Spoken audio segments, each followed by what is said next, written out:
Üç kateqoriya üzrə əmək pensiyası ödənişinin maliyyə mənbəyi müəyyənləşir. Məsələ əmək pensiyaları haqda qanuna dəyişiklikdə əksini tapıb. Milli Məclisin Əmək və Sosial Siyasət Komitəsinin iclasında bu barədə danışılıb. Komitə iclasında həmçinin çoxuşaqlı ailələrlə bağlı məsələdə müzakirə mövzusu olub. Son illər təbii artımın aşağı düşməsi ilə əlaqədar olaraq çoxuşaqlı ailə anlayışının sayının aşağı salınması təklif olunub.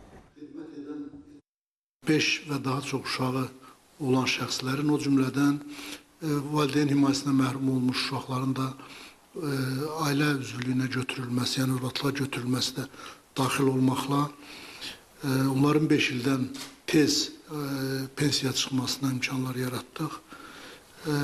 Hipofizar nanizm, liliputluq və digər xəstəlikləri olan, o cümlədən mülki aviasiyada çalışan bir qrup insanların da güzəştli şərtlərlə pensiya çıxma imkanları yaradılmışdır. Bilirsiniz ki, əmək pensiyaları haqqında qanunun 20-ci maddəsində bir sıra imtiyazlı şəxslər var ki, onların da pensiyalarının ödənilməsində deməli, həm